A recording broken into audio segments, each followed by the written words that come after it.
It's time to go live. How are we tonight? My name's Nate Albaugh, high school football coach and wrestling coach here in Illinois, and I am live from downtown Champaign, Illinois, and happy to be here. It's Thursday night.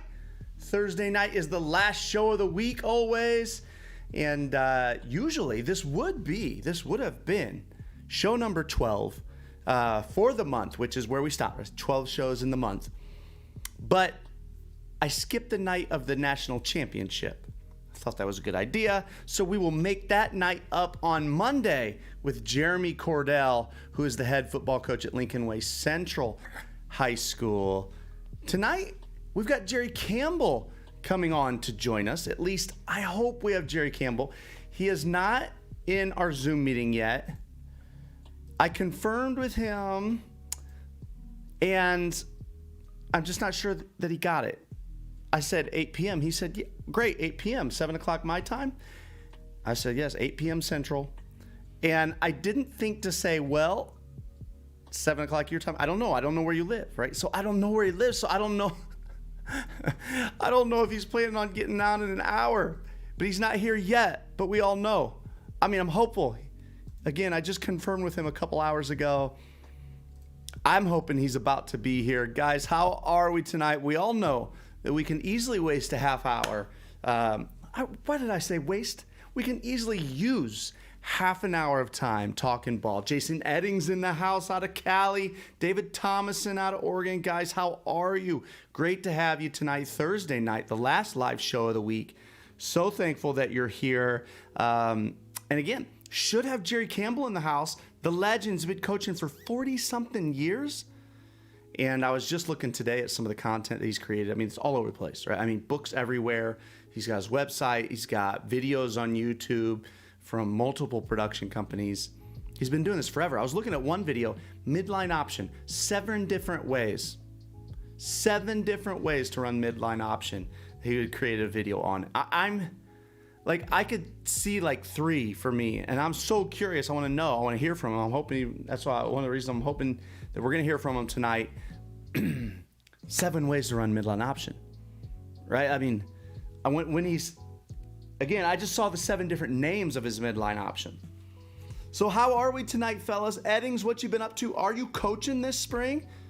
If Cali has football, are you coaching? Thomason, did you guys play football? I can't remember now. I might as well chat with you guys a little bit now that you're here.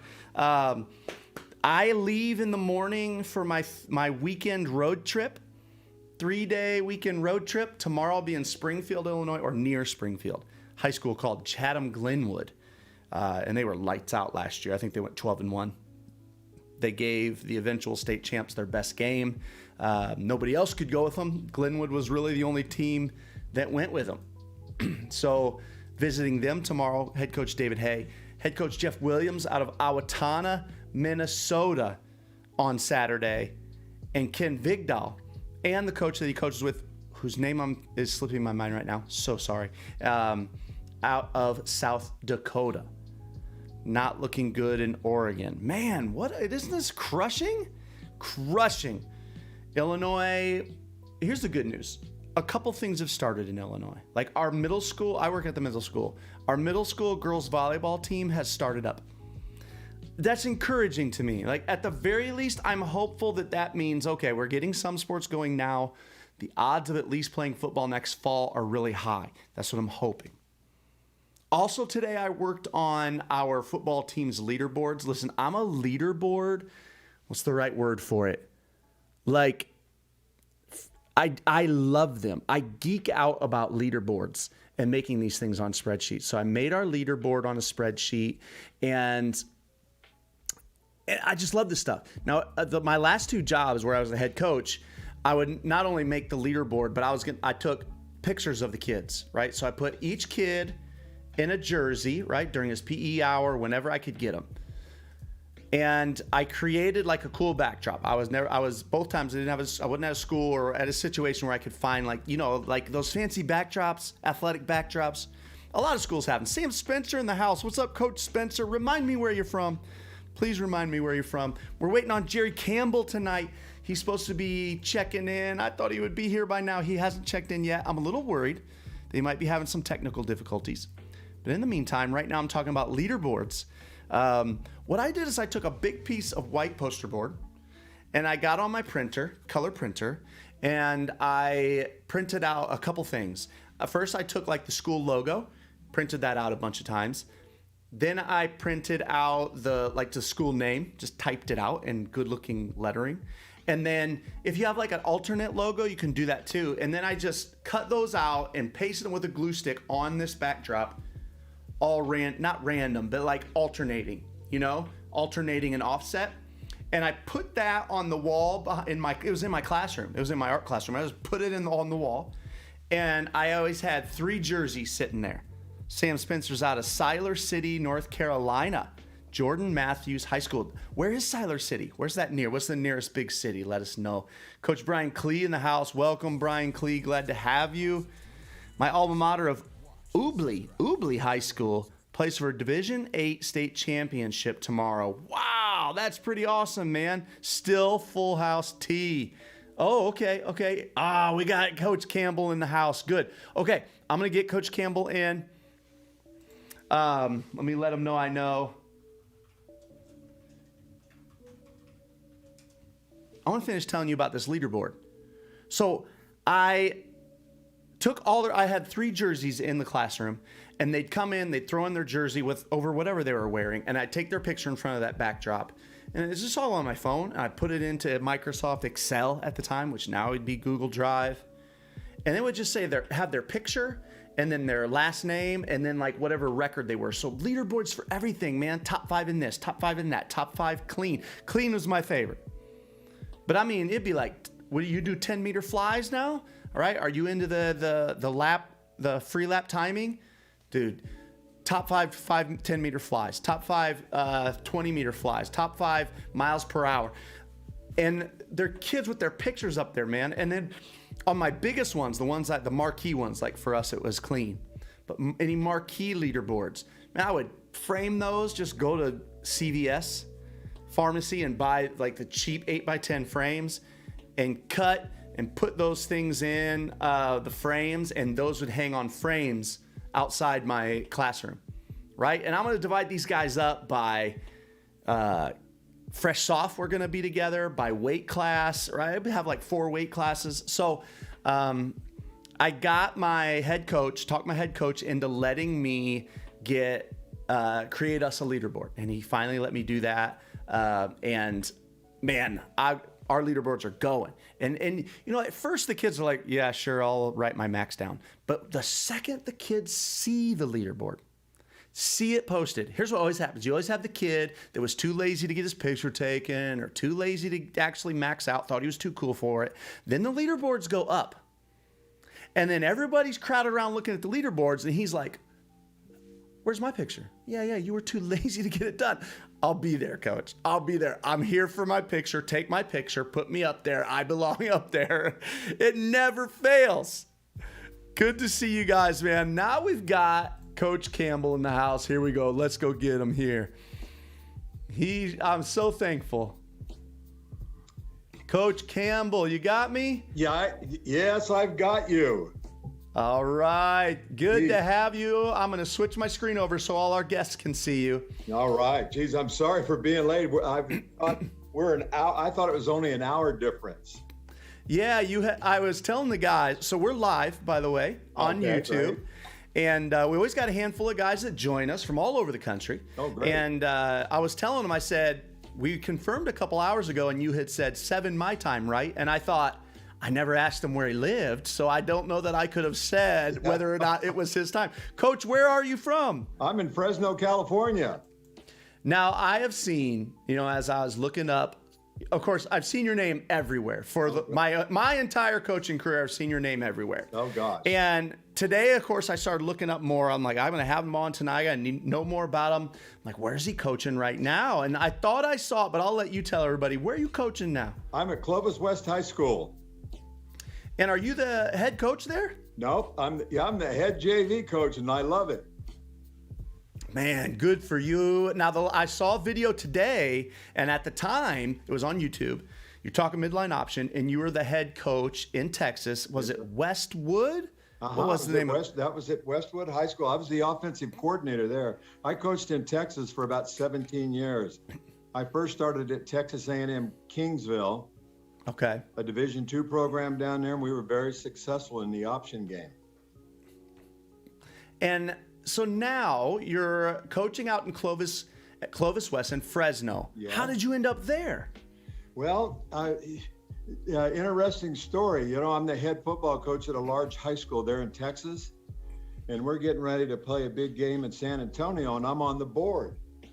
Next thing you know, I finish up. We're getting our game plan ready to go, and I turn around, and one of the coaches says, "Hey, coach, you got a bloody nose."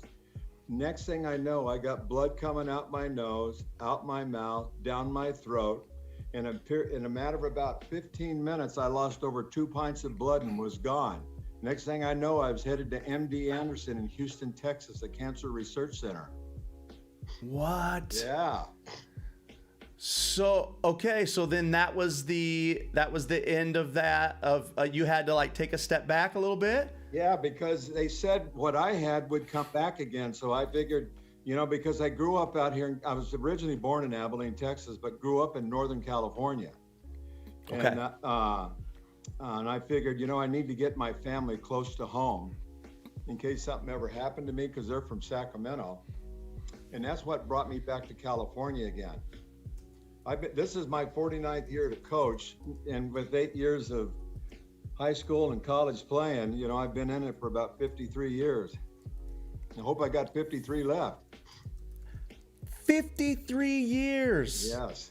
Coaching, my goodness. Hey, tell me what, now, real quick, Coach, in case you're not familiar, so I've been going live since this summer, and we just get on and we just talk for 30 minutes. And really, we just want to hang out. We, of course, always talk a little X's and O's, but mostly we just want to hang out and get to know a guy and just kind of share the camaraderie that is coaching football. And we just go for 30 minutes. It's going to go really fast, Coach. So awesome. I always try to keep it moving.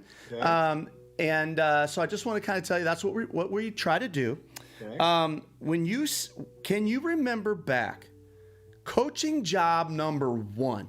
What was it? It was first time I got into coaching, I was playing college football at Chico State up in Northern California. We were a Division II program. But as soon as I got through my junior and senior year, as soon as I got through with practice and everything, I'd head straight I first started coaching in Pop Warner football. And then, through my junior, senior year, then the next year I got, to do my student teaching. I went to Orland, California, coached the JV team there. And then the next year I coached varsity football there in Orland. And then the next thing I know, I got invited to be a GA at Chico State as a defensive line coach. And, you know, been a lot of different places, Coach. Man. Always wanting to kind of climb that ladder until and I didn't have my first kid until I was 45. I was married to football for so long. Yeah. And everything. And I was coaching there in Texas at one of the colleges at Texas A&M Kingsville, never home. And we had Shelby, my daughter, who just is finishing graduating from Texas A&M. She, my wife and I decided that the last thing she was going to see every time she went to bed at night was going to be both of us. So that's what put me back in high school coaching. I'll tell you what, I haven't talked to a lot of coaches over the years. I hear that a lot. I got a couple guys in the house. I want to check in with my guys that are chatting in our chat. We got Kyle McElvaney in the house. Hopefully I said that right. Is it McElvaney? I was taught that with the MCs, if it's MC followed by a vowel, you say Mac. But if it's MC followed by a consonant, I haven't said that in a while, consonant, then it's Mick. So I think it's Kyle McElvaney. That was what I was taught back in the day. Coach Gardner just checked in the house. Welcome. We got guys, Coach, out of Utah, Michigan, California, and North Carolina so far and Oregon that have checked in so far tonight. If anybody else watching, whether you're here for the first time or the 50th time, hey, let us know where you're watching from. We would love to hear from you. Coach, you started just creating content so long ago. When you first started creating content, what was it? Was it writing books? Was it creating videos? Yeah, no, it's creating coaching manuals. Because I just love to do it, and I stayed very involved in it. I got my master's degree in in athletic administration, and when I did my master's thesis, I did it on the evolution of offensive line play, and I went all the way back to 1610 in China, and went through all the games until it got to 1869, and took every rule that has ever been devised on the way we coached our techniques, and took it all the way up. And then in 1985, being an offensive line coach, when the hands were allowed to go in advance of the body, I really jumped in it then. That was in 85. And then one book led to another, and I've spent a lot of time in the Glazier Clinic because I've been a speaker for them for over 20 years. Are you still speaking for them? Yeah. I'm going to see real quick. I'm looking behind me, Coach, because a couple of those books behind me are written by you. Oh. Now, you said that when the hand was allowed to go in front of the body, it wasn't allowed. Like, what was the rule? I guess I didn't realize this. You had to collapse them, because if the hands went in advance of the body, that was a major penalty. All right. And then I jumped when that rule finally came into effect. Through the 70s, you could do it. But towards the late 70s, the hands could go in advance of the body, but you had to be in a retreat mode. So it was all about pass blocking. And then when those hands went in front of the body, it was all about holding then. So here we went. Wow. Now, had a couple more guys check in the chat, Coach. Tommy Beeson out of Wichita, Kansas. Jerry Payne out of Central Illinois. Quiroga, what's up, out of Chicago, Illinois. Love it there. So again, we got guys all over the place here, great. Coach. I'm gonna, again, our time goes so fast, I'm gonna kind of keep moving. So let's say you've been traveling, speaking for Glazier. Has it always been option based? No, gosh, I speak on all of it, defense and offense. I have spoken on every aspect of the game of football that there's been invented. Well, that's when I look at your list of books, it is installing and basically list whatever defense. Here's how to install it. Whatever offense, single wing, pistol, everything. And I'm like, how has he run all of these things? I've been a part of all of it, and especially a lot of it defense, because I've written on the 4-2-5 to 3-3-5, the 4-3, the 3-4. The first time I ever got exposed to the run and shoot offense, back in the day, we were like 5-2 and 6-2s. And all of a sudden, we played Portland State, and Mouse Davis is the head football coach for the run and shoot. Let me tell you what, everybody thought he was cheating in the 70s, and then here it went. So the 6-2 went to the 4-2, and the 5-2 went to the 3-4.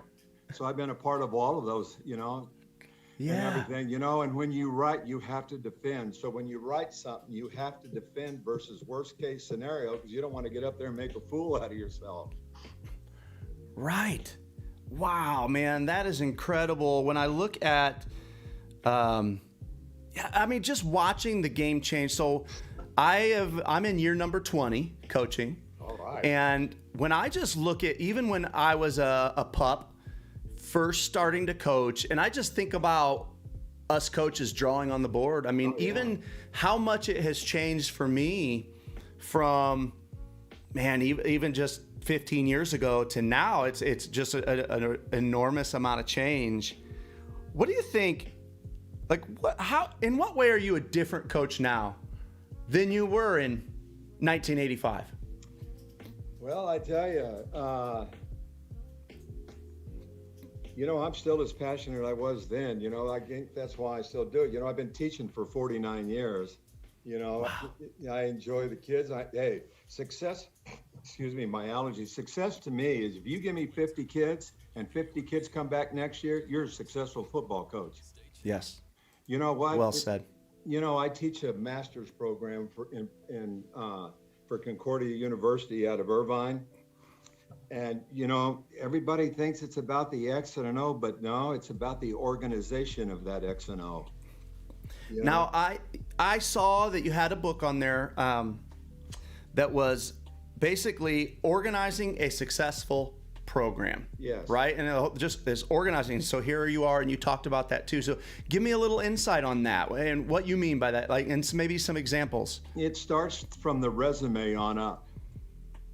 All right, from the resume on up to the interview, on up to, it takes, then I divide it into 4 distinct phases. How do you divide a 365-day program into 4 different phases? Mm-hmm. And,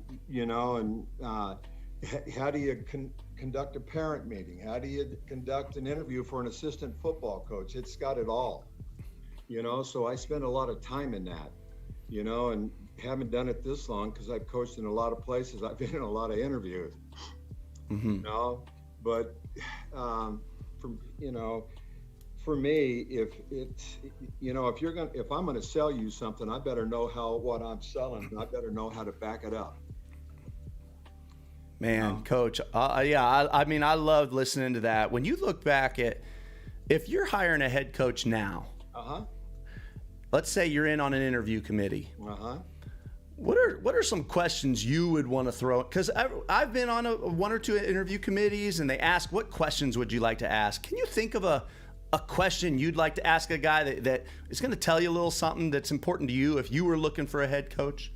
If I brought you in here today, what can we expect from you the first week on our campus? And we're going to start from right there. So that's tell a great me about question. what we can expect from you. All right. And there's something that's important to me is with a lot of coaches, I'm all about getting my ego out of the way. I want my coaches to be able to coach, and obviously, because I've done it a while, I might have a few things I might want to say about how we're going to do it just because of experience. Sure. But in order to keep us, to run a good program, it has to be like a family, and it can't be all about one guy. At the end of the day, assistant football coaches are extremely important because at the end of the day, and we're going to take care of that head coach, because at the end of the day, win or lose, everybody is going to turn to him. They're not going to turn to me as the assistant coach. They're going to turn to him. And so, I want coaches that want to coach, and I want to make sure that they are coaching. Man, so well said, Coach. Man, when I look back, I saw one of your videos on Midline. Yeah. And you had written on the board 7 different ways. Now, in the video that I could see on YouTube, I only really got to see one. And it was called Jill, I think. Jill is a fold scheme. Hey, it's like this. This is how it's a Jack and Jill scheme. It teaches a little etiquette to people too. And I always, when I talk at Glazier, if I'm talking on this, I always ask I try to pick somebody else out, and I ask them if they're married or if they have a girlfriend. If they say yes, I bring it up like this. If you were walking down the street to take your lady to dinner, does she walk on the inside or the outside? Okay. All right, so the Jill fold is the inside guy going first, but the outside guy coming back around. But the reason I took it to Jack and Jill, because in fold scheme, there's 20 different ways, tugs and guts and cogs, all kinds of words. And I wanted to break it down just into those 2 words, because we work our combination schemes off ace, deuce, and tray. So we can Jack and Jill all those schemes. So I want to eliminate how many things a kid has to know. So let's say I lose a tackle and the center has to go to tackle and another kid has to go to center. They still know we still work those combos off the Jack and Jill scheme. If it's a Jack scheme, the outside guy goes first. If it's a Jill, the inside guy goes first. Okay. But at least they learn one thing. If they ever get a date walking down the street taking their lady to dinner, you better be walking on the outside. That's right. Keep her safe. That's the idea, right? Man, I'll tell you what. Now, what were some of the other variations? Okay, the Jack and Jill scheme is, that's obviously reading a 2 or 3 technique. The Jack and Jill scheme puts the quarterback immediately inside following the fold scheme. We fold it around because you need 2 guys tracking play side linebacker to safety. All right. Okay. So the fold scheme, besides the guard tracking play side jersey number, the fold's going to track the outside jersey number depending upon how that linebacker scrapes. But depending upon how they start defending you, maybe you want to be able to pitch the ball behind the line of scrimmage. That was called the Mike scheme. All right. Okay. That's where the tight end takes easiest release. So what happens now, besides read the 3 technique, now you're reading the defensive end's inside jersey number. So instead of immediately getting into the line of scrimmage, now the quarterback, after the pull off the mid, is now taking a flatter path down the line of scrimmage, tracking the inside jersey number at the end. So if the end comes down, that gives you the ability to pitch the ball behind the line of scrimmage. Okay. Because the other way, it has to be pitched down the field. Okay. So those 7 different ways, there's different ways to block the perimeter, depending upon how they're defending you. Man, I have in the chat here, we got let's see, Coach Gardner's calling me out here. So Coach Gardner out of Utah, formerly an Illinois guy like myself. He loves giving me a hard time. So I've been making videos for years and years. Yeah. So over years and years, you say a lot of stuff, right? Uh-huh. So Gardner likes to call me out. So here we go. He wants me to ask you this. So I had an assistant come over from another school, and he had jumped schools a couple times, and everyone was a little nervous about him coming in. And so I interviewed him, and I told him in the interview,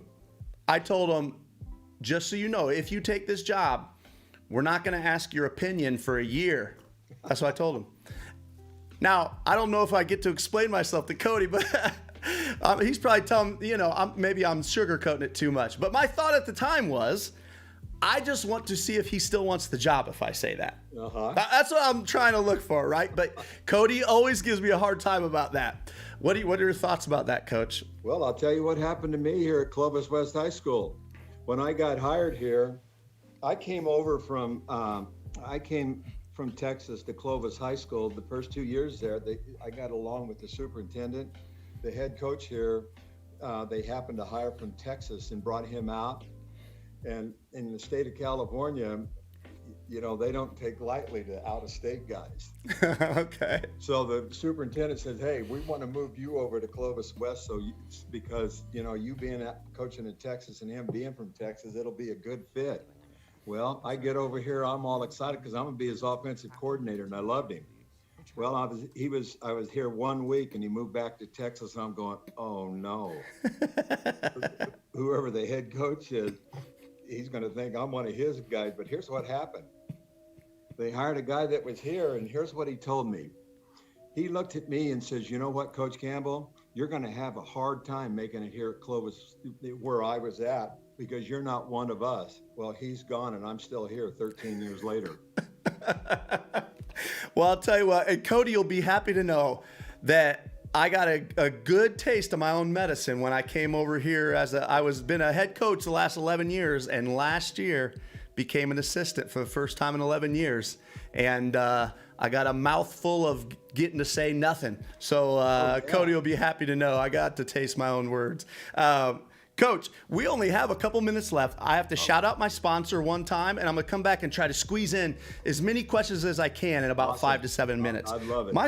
Our sponsor is Coach Stone Football. Lay a foundation by going back to the basics with Coach Stone Football. Coach Stone has over 15 books available to purchase on Amazon. If you want more information, check out his full football drill manual series and the new CSF coaching magazine on his website, CoachStoneFootball.com. Coach, one of the other things that you said in one of your videos was, now, here's the thing. I'm going to try to shoot as many questions as I can. You get your 30-second answers. Okay. Option on me, you talked about, how important it was. How much freedom do you really give your quarterback and which options he can call? He can call either the load, speed, midline, or inside veer. Back in the day in the option game, they used to count the box. Well, I had quarterbacks couldn't count that high, so I turned it into a visual because we were one of the best option teams in the nation when I was at Kingsville. So what I did was said, you know what, I'm going to make this a little bit easier. And the things that were beating us a lot of times, but we didn't lose very often. But when we did, it was usually problems with the outside overhangs. So what I did was created those options for the quarterback by reading outside overhangs because it set the best blocking scheme for the offensive line. And that's why I did it. And I've lectured on that stuff for many years all over this nation, but the option on me was designed to keep the offensive line in best blocking scheme, where a lot of coaches thought it was keeping them in best option. No, it was keeping them in the best combinations that I could get them in without having to practice 9,000 different things during the week. And you were basing that on the position of the overhang defender? Overhang. So give us an example. Like, for example, I always had the quarterback look to the open-ended side first, because if he saw that, he took the play the other direction, because we always had you beat by one guy. Mm-hmm. So if he looked to that side, though, and there wasn't an outside overhang, and let's say they were playing a cover 2 and the safety's deep, we're running inside veer at it. All right? No kidding. Yeah, so what he would do, he would look at that. If there was an outside overhang, the first place he would look is the offensive guard to the other side. If there was a 3 technique on him, obviously, that's in midline, as I believe is the easiest option to run. He put us in the midline. If he saw that outside overhang was located on the open-ended side, and he looked strong, and they were trying to defend the midline, and they reduced into an underfront, that immediately put us into the load option. What these did what it did for us, it allowed us to get 2 combos at the point of attack. So in the option game, there was not really anybody loose to penetrate. Okay. So that's how I designed it. Wow, man, Coach, my gears are really turning now. It just goes to show. It's like I look at this and I think, whatever you're going to run, it seems so necessary to go find somebody that's been doing this a long time, because you always are picking up these 2 to 3 little things that are just taking what you do, but making it a step easier. And that has been one of the things, Coach, that has kept me from giving my quarterback more freedom is myself not really knowing what we're wanting beyond, hey, we'd like to run at a bubble. Hey, can I say something to that? Absolutely. I'm not going to teach anything that I don't know how to correct versus worst case scenario. You know that in 40 some years of writing books and stuff like that, I mentioned you better be able to write versus worst case scenario. So that's what I do. I'm 72 years old, but I can tell you, if I get to school at 6:01, I'm late, because I do my homework, and I still write, and whatever's been invented, I've probably written on it. Coach, let me figure out which question. Okay. If you took over a program right now, what offense and defense would you run? Well, it depends. If you were interviewing, I'd tell me it depends upon the type of kids you're going to give me. Okay. You know what? I'm not going to force square pegs in round holes. I can tell you right now, if we were at a Glazier clinic today and this door over here said option, and if this door over here said RPO, everybody'd be at the RPO. That's what we run here, and I'm very involved in that. So now you're learning. You have all this option history, but now you're in an RPO system. Yeah, and I've been a part of that RPO since it's been invented. Yeah. And now, do you feel like you're as much of a student of that stuff as you are your option? Yeah. Yeah. Well, I can tell you, like I mentioned a minute ago, and I don't claim to know it all, but I do claim this. I'm going to do my homework if we play each other. Yeah. And I'm going to make sure I teach things I know how to correct. It's like this. Do you have children? I do. When they get sick, they come to you for what? Medicine and comfort. Yeah, that's exactly right. If I've got a kid that's getting his butt beat out there on the football field and he comes off, I want to be able to change that and put him in a position for success. And I take pride in that. Mm-hmm. I love it. I know we might be running out of time, but you can tell the guys, if they ever need anything, I mean, hell, I give it away most of the time. If they ever need anything, just have them get a hold of me. I've got a very large website, my forum and everything, which has a lot of information on it, but I always like to help coaches. Yeah. Well, I know I emailed for this and you responded right away. And when you did respond and say yes right away, I was a little surprised, because again, your name is everywhere. And I was like, all right, he was in right away. Coach, I was honored. Coach, I just think this has been so good for me. I've talked to a couple incredible coaches just in the last 2 weeks. Honestly, very, very humbling. And you know what else too, Coach? Very exciting for me because recently I went through a phase where I felt like I was getting old and what do I want?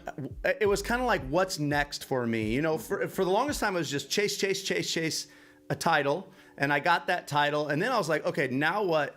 And in the last 2 years since this transition, I've gain this new excitement and I'm going, I think I want to coach till I'm 65, 70 years old. And I've run into a couple coaches that are in their 60s and 70s who are still excited about it.